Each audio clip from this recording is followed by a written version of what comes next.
తాకట్లో ఉన్న మీ బంగారాన్ని విడిపించి ఆ రోజు ఆన్లైన్ రేటుకి కొంటాం. Sharma gold company.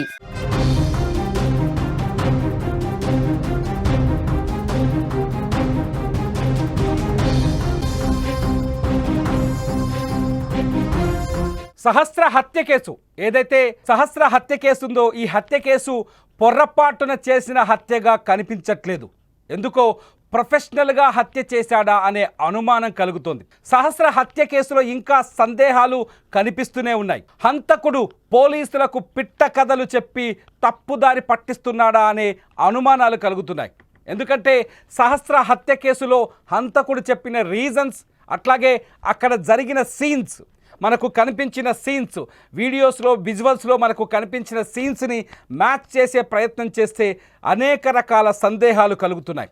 ఈ కేసు విచారణలో పోలీసులు కూడా ఇంకా కొన్ని సందేహాలని నివృత్తి చేసే పనిలో ఉన్నారు. మొట్టమొదటి సందేహం ఇందులో మొట్టమొదటి సందేహం ఏంటంటే సహస్రని అంటే బ్యాట్ దొంగతనం చేయడానికి ఆ ఇంట్లోకి వచ్చిన ఈ హంతకుడు ఎవరైతే ఉన్నాడో, మీరు అందరూ పోలీసులు చెప్తున్నారు మనకు ఎంఆర్ఎఫ్ బ్యాట్ని దొంగతనం చేయడానికి హంతకుడు ఇంట్లోకి వచ్చి అడ్డుకున్న సహస్రని అత్యంత దారుణంగా చంపాడు అని. ఇక్కడ డౌట్ అంతా ఇక్కడే ఉంది. బ్యాట్ని దొంగిలించడానికి ఆ ఇంట్లోకి వచ్చిన హంతకుడు వెంట కత్తి ఎందుకు తెచ్చుకున్నాడు? ఈ ప్రశ్నకి సమాధానం ఎన్ని రకాలుగా కన్విన్స్ అవుదామన్నా కన్విన్స్ అయితే అవ్వట్లేదు. ఎందుకంటే బ్యాట్ని దొంగతనం చేస్తే ఎవరైతే సహస్ర తమ్ముడు ఆడుకునే బ్యాట్ మీరు చూస్తున్నారు స్క్రీన్ పైన బ్యాట్, ఆ బ్యాట్ని దొంగతనం చేస్తే ఆ దొంగ చాలా వేగంగా ఈజీగా దొరికిపోతాడు. ఈ విషయం చాలా స్పష్టంగా ఆ దొంగకి కూడా తెలుసు.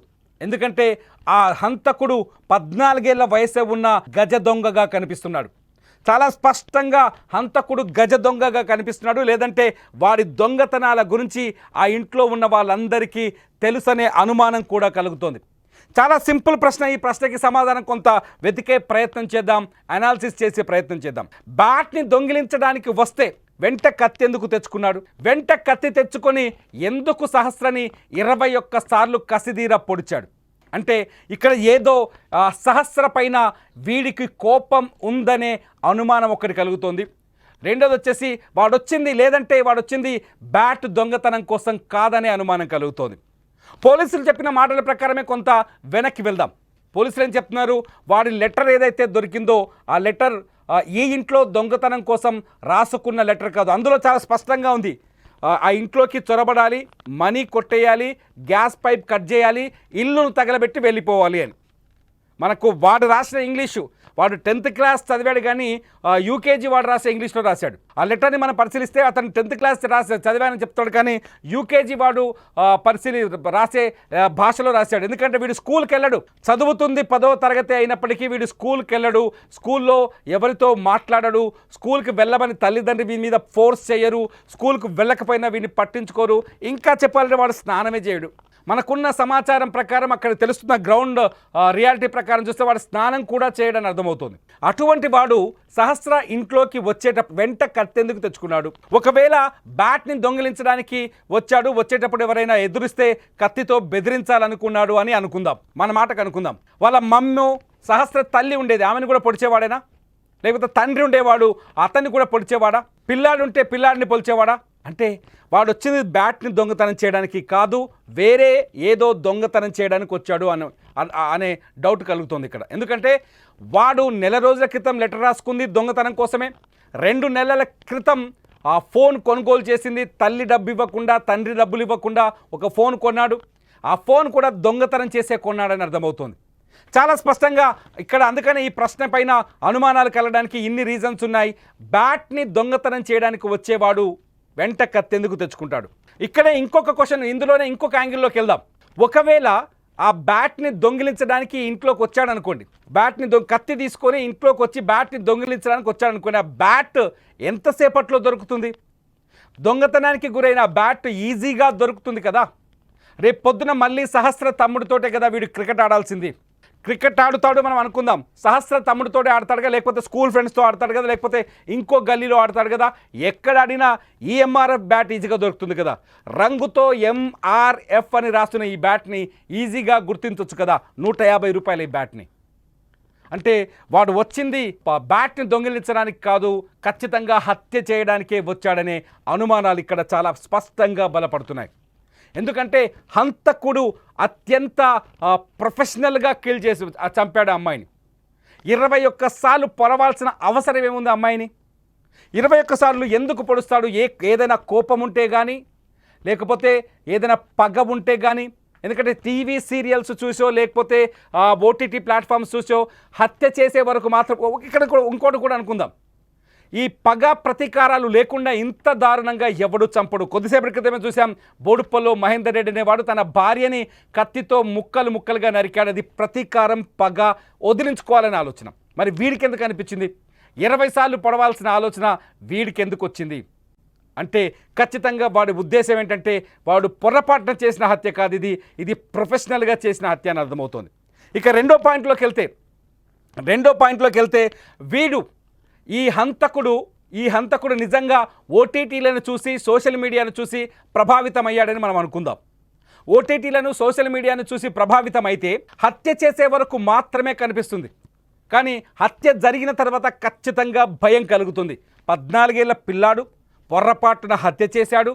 పొరపాటున అంటే తప్పించుకునే క్రమంలో హత్య చేశాడు. ఆ హత్య చేయడానికి ధైర్యం ఓటీటీల నుంచి లేకపోతే ఇంటర్నెట్లో దొరికిన అడల్ట్ కంటెంట్ నుంచి దొరికింది. కానీ హత్య చేసిన తర్వాత దాన్ని 5 రోజుల పాటు దాచిపెట్టే ధైర్యం ఎక్కడి నుంచి తెచ్చుకున్నాడు? దీనికి మళ్ళీ కారణాలు అనేకం కనిపిస్తున్నాయి. వీడు హంతకుడని ఆ కుటుంబ సభ్యులకు ముందే తెలుసా? ఇక్కడ అనుమానాలకి కారణం అదే. వీడు హంతకుడని ఆ ఫ్యామిలీ మెంబర్స్కు తెలుసా? వీడు హత్య చేశాడని తెలిసినాక కూడా దాచిపెట్టారా? వీడు హత్య చేశాడని దొంగతనాలు చేస్తాడని తెలిసి కూడా వీని తల్లి అనుమానించలేకపోయిందా? ఇవన్నీ ప్రశ్నలు ఇక్కడ ఎదురుపడుతున్నాయి. ఖచ్చితంగా వీడు నేరస్తుడనే విషయం, 14 ఏళ్ల వయసులోపే వీడు నేరస్తుడిగా మారిపోయాడనే విషయం ఖచ్చితంగా ఆ కుటుంబ సభ్యులకి స్పష్టంగా తెలుసు. అతని తండ్రికి ఖచ్చితంగా ఏదో మూలాన ఖచ్చితంగా తెలుసు. ఎవరికి తెలియకపోయినా కొడుకు మనసు అమ్మకు తెలిసే ఉంటుంది. ఈ అనుమానమే కలుగుతుంది.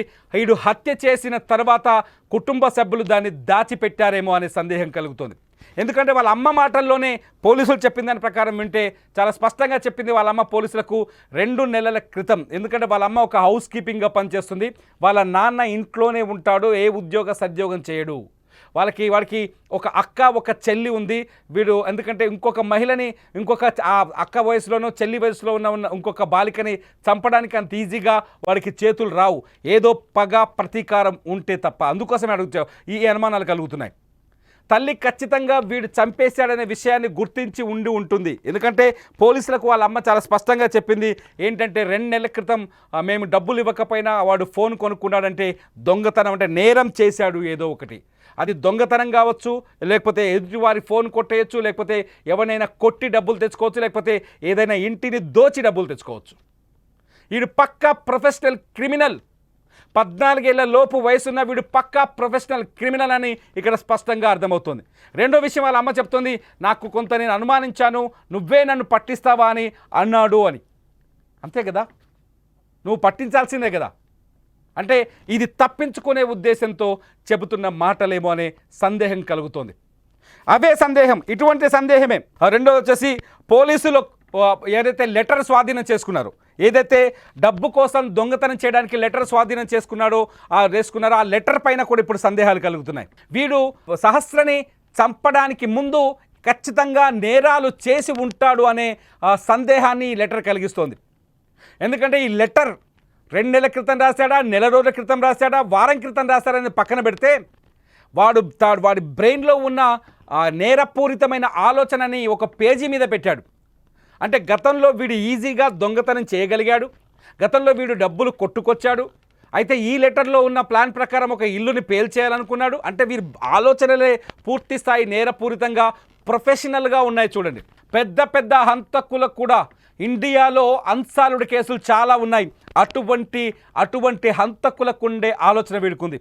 అంటే వీడు చిన్న నేరాలు లేకపోతే ఈ హత్యకు ముందు కొన్ని బలమైన నేరాలు చేసి ఉంటాడు అనేది ఈ లెటర్ ద్వారా అర్థమవుతోంది. అంటే సహస్ర హత్య వెనుక బ్యాట్ దొంగతనం అనేది పూర్తి స్థాయి మోడస్ ఆపరాండి కాదేమో అనిపిస్తుంది. ఎందుకంటే వీడు హత్య చేసి 5 రోజులు ఇంట్లో మౌనంగా ఉన్నాడు, స్కూల్కి కూడా వెళ్ళాడని మనకు సమాచారం ఉంది. అటువంటప్పుడు వీడి ఐదు రోజులు ఈ హత్యని దాచగలిగిన వాడు పోలీసులకు తప్పుడు సమాధానాలు, తప్పుడు మాటలు చెప్పాడు అంటే ఎందుకు నువ్వు నమ్మాలి? ఖచ్చితంగా పోలీసులకు వీడు తప్పుడు సమాధానాలు చెప్పాడనిపిస్తోంది. అంతేకాదు పోలీసులను కూడా రాంగ్ రూట్ పట్టిస్తున్నాడేమో అనే అనుమానం కలుగుతోంది. సహస్ర తల్లిదండ్రులు బోరున విలపిస్తున్నారు. హంతకుడు పక్కింట్లో ఉండేవాడే, తన కూతురు బర్త్డేకి కేక్ తినిపించి వెళ్ళిన వాడే తెలిసిన తర్వాత. సో సహస్ర హత్య కేసులో ఇంకా చిక్కుముడి వీడని ప్రశ్నలు చాలా కనిపిస్తున్నాయి. అయితే పోలీసులు ఆ రోజు ఏదైతే శనివారం రోజు ప్రెస్ మీట్ పెట్టారో చాలా స్పష్టంగా చెప్పారు, ఈ కేసులో ప్రతి ఆధారాన్ని, ప్రతి డాట్ని కనెక్ట్ చేస్తూ వెళ్తామని. కానీ ఈ కనెక్టింగ్లో ఖచ్చితంగా ఈ ప్రొఫెషనల్ కిల్లర్ 14 ఏళ్ల లోపున్న వాడికి శిక్ష సరిగ్గా పడదు, పూర్తిస్థాయి శిక్ష పడదు. కేవలం అతనికి మానసిక మార్పును తీసుకొచ్చేందుకు జువైనల్ హోమ్కు మాత్రమే పంపిస్తారు. అతనికి కఠిన కారాగార శిక్ష కూడా ఉండదు. అతని హంతకుడిగా కూడా పెద్దగా పరిగణించరు. మానసిక స్థితి సరిగ్గా లేని వ్యక్తిగానే చూస్తారు. మానసిక బలాన్ని లేకపోతే మానసిక మార్పును తీసుకొచ్చే ప్రయత్నం చేస్తారని చట్టం చెబుతోంది. ఈ నేపథ్యంలో వీడు ఒక ప్రొఫెషనల్ క్రిమినల్గా, ఒక ప్రొఫెషనల్ కిల్లర్గా చాలా స్పష్టంగా కనిపిస్తున్నాడు. దీనికి కారణాలు ఇవే. హత్య చేసిన విధానాన్ని కూడా ఒకసారి ఆలోచించండి. వీడు కత్తి ఇంట్లోంచి తీసుకొని వెళ్ళాడు. పోలీసుల మాటల ప్రకారం నలుపు రంగు పిడి ఉన్న కత్తిని ఇంట్లోంచి తీసుకొని సహస్ర ఇంట్లోకి వెళ్ళాడు. సహస్ర ఇంట్లో ఉన్నది విషయాన్ని గమనించకుండానే బ్యాట్ని దొంగిలించే ప్రయత్నం చేశాడు. బ్యాట్ని దొంగిలిస్తుంటే సహస్ర దొంగ అని అరిచింది. దొంగ అరవగానే వెనక్కి తిరిగి సహస్రని పొడి చేశాడు. పొడిచిన తర్వాత ఆ రక్తపు బట్టలతో 20 సార్లు పొడిచాడు చచ్చిపోవాలని. సాధారణంగా ఏ దొంగ అన్నిసార్లు ఆలోచన చేసి ఆ అమ్మాయిని అరవకుండా చేసి గొంతు మీద చేయితో మూసి హత్య చేస్తాడా? అంటే చంపి హాయిగా మళ్ళీ ఆ కత్తి తీసుకొని ఇంటికి అదే గోడ దుక్కి ఇంటికి వెళ్ళి పారిపోయి ఇంట్లోకి వెళ్ళి స్నానం చేసి బట్టలన్నీ ఉతికేసుకొని కత్తిని కడిగేసి ఫ్రిడ్జ్ మీద పెట్టి ఆ తర్వాత తన కుందేలును తీసుకొని డాక్టర్ దగ్గరికి వెళ్ళాడు. మీరు నమ్ముతున్నారా ఈ కథని?